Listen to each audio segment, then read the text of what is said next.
जी गुरुदेव को प्रणाम। आइए आज लेते हैं न्यू जर्सी तथा न्यूयॉर्क में दादी के साथ हुए वार्तालाप के कुछ अंश। तो प्रश्न है कि कल शाम आपने बताया था कि हम सभी को अभी बहुत आगे जाना है। इस बात को हम सभी मननशील और प्रेरित अवस्था में चले गए। दादी कहते हैं कि सबसे पहले हम सभी को तत्परता की भावना के साथ काम करना है। जब मैं प्यासा हूँ तो अच्छा होगा कि मैं जाकर पानी पी लूँ। सही है ना। जब मैं घर में आग लगी देखता हूँ तो अगला तात्कालिक कदम होगा पानी की बाल्टी उठाना और आग को बुझाना। ऐसे समय में क्या आप एक एक गिलास पानी छिड़केंगे? क्या आप ऐसे क्षण में आराम से काम कर सकते हैं? इसी प्रकार कई बार हमें ध्यान की करने की ज़रूरत महसूस होती है और हम उसे टालते रहते हैं। हम टाल मटोल करते हैं और कहते हैं कि शायद बाद में, और ऐसे ही चलता रहता है। ये टाल मटोल हम पर हावी नहीं होना चाहिए। दूसरी चीज़, क्या अच्छी चीज़ों या कार्यों को हमें दूसरों को सौंप देना चाहिए? हम चाहते हैं कि दूसरे वह चीज़ हमारे लिए करें। पवित्र कर्तव्य तुरंत ही हमारे द्वारा पूरे किए जाने चाहिए।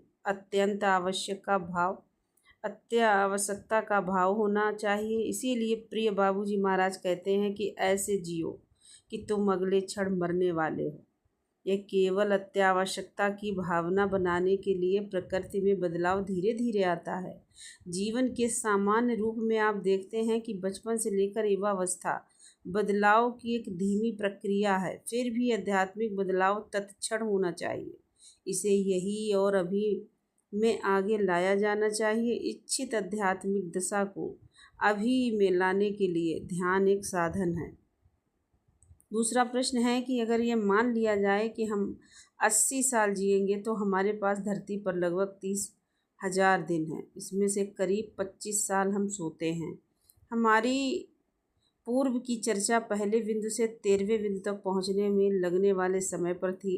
अगर हमारी अधोगति नहीं होती तो हम आकाश नहीं लेते, तो इसके लिए लाखों साल लगेंगे। चारी जी ने एक बार हमें बताया कि पहले बिंदु से दूसरे बिंदु तक पहुंचने में 45 साल लगते हैं। उसके बाद तीसरे बिंदु तक पहुंचने के लिए 5 गुना अधिक समय लगता है और 225 साल है। इस बात का ख्याल रहे कि यह तब संभव है जब हम बिना रुकावट की साधना करें। आप इसी तरह गुणा करते जाइए और देखिए कि 13वें बिंदु पर पहुंचने के लिए कितने साल लगते हैं। अब अगर हम इस लाखों साल की यात्रा को एक क्षण में पूरा करना चाहते हैं तो उस क्षण की तीव्रता की कल्पना कीजिए। हमें ऐसी तीव्रता से जीना होगा। समय बचाने के लिए हमें और ताकत लगानी